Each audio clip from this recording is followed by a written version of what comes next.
Tonight's edition of Arizona Technology and Innovation looks at the City of Mesa's efforts to set up a high-tech corridor near the Phoenix Mesa Gateway Airport and Apple's new manufacturing plant.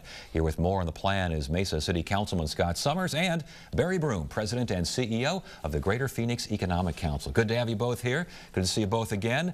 Mesa looking to, is this kind of like what they have in Chandler? Is something similar in Mesa? What's going on here?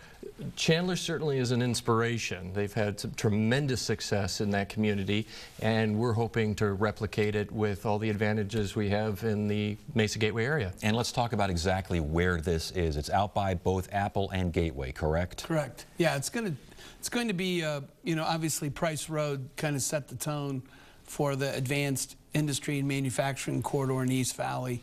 That's a maturing corridor. So, we need to continue to drive that kind of investment in the market. And this new corridor will take advantage of the Grand Canyon investment that's being made in Mesa. Leverages Arizona State University at Polytechnic, which is becoming, a spectacular educational institution. Phoenix Mesa Gateway, it's juxtaposed between two airports.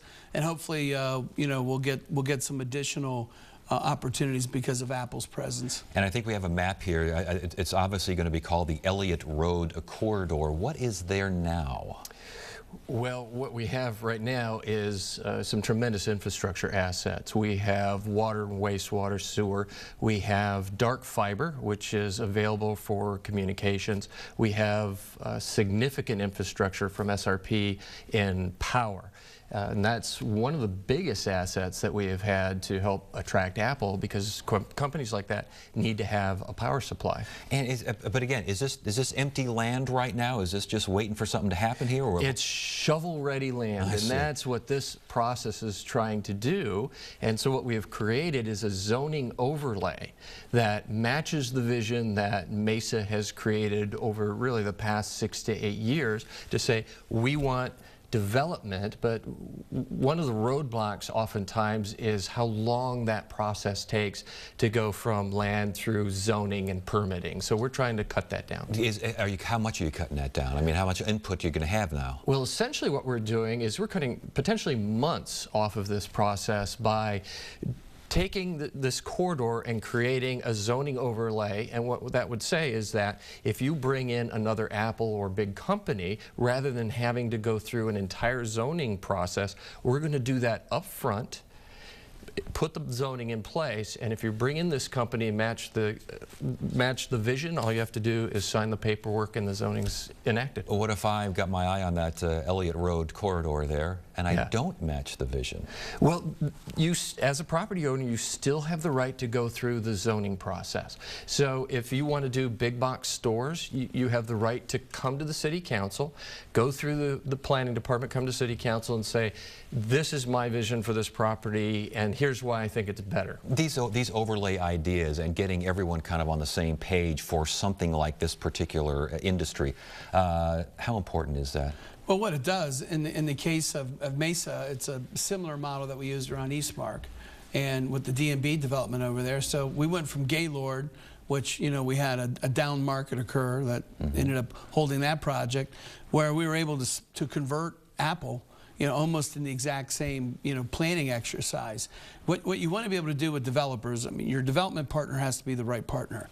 So you have to have the right development partners at the table, people like D.L. Withers, D&B out in the East Valley that have been doing good things in that community for a long time.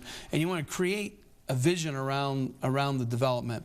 Then you want to give the flexibility for people to make decisions. So in the case of Apple, we had, to make decisions on land and variances. We had to deliver permits within 6 days. And what Mesa did with D&B at Eastmark, made it accessible for us to move as quickly as we needed. And time to market issues on development are going to be really important in the next 3 to 5 years. In terms of protecting land out near Gateway, how difficult is that? Well, I will tell you, they've done a great job. Mesa's done a great job, and we catch a lot of heat. Protecting employment centers is really the most important planning objective that should occur within our communities. And there's always a temptation to move real estate in a quick turn because there's pressure on people to get returns, but the communities have both a right and a responsibility to maintain the employment corridors. And we're seeing the map right there. This Mesa Technology Corridor runs a little bit more east-west there from Apple all the way over to the 202. And then you see obviously the airport and ASU Polytech down there to the south. Is this basically a natural process now that the Price Road that we mentioned earlier in Chandler seems to be, as Barry calls it, maturing? But I mean, there's probably not a heck of a lot available there. All of a sudden, you got Elliott Road ready to go.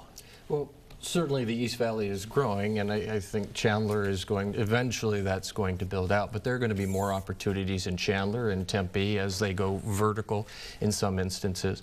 But really what this is a realization that this area, which we have dreamed for a long time was going to be a high growth employment corridor, is finally coming into its own with the investment of infrastructure. Yeah, and it's overbuilt infrastructure. One of the things that communities do too often is they build their infrastructure too small. And what I really like about this corridor is it is really overbuilt. It'll be able to handle an Apple plant, a Tesla. I mean, any kind of infrastructure from a power, water standpoint can be met in this corridor.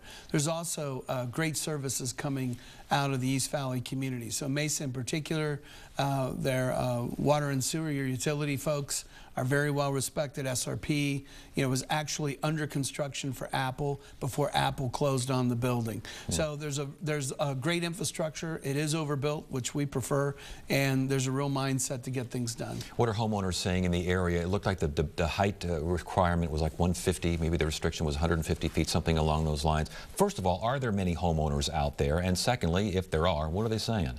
Well, they're saying that they enjoy the jobs, and of course they're looking at the plan to make sure that their home investment is protected. But you have a natural barrier here with the power lines, so it creates several hundred feet of buffer between these buildings and those homes. Power line to the north, south, east, west, where? Well, it would be to the south of the homes and to the north of the zone. And as far as a timetable now for this new ordinance, for the overlay, the whole nine, what are we looking at here? Well, right now we're going to go through the zoning process, so the public will have an opportunity to look at it and make some comments. So next few months, we should see it, probably by September. The idea of focusing, last question here, focusing an area on one industry in particular, or at least the trending of one, is there a danger there? What happens if the next mousetrap is built and all of a sudden we're looking at all these things that are close to being obvious? I mean, it's a little far-fetched there, but can you have too much of the same thing in one spot? Well, you can, but I'll give you an example. If you build the infrastructure right and you do the right things, we had First Solar build a 1.2 million square foot facility. And when the company restructured because of solar demand and some other challenges in the industry, one of the things we'd said to the Mesa officials, we have the best piece of infrastructure in the United States. Who would have dreamt it would have turned into Apple?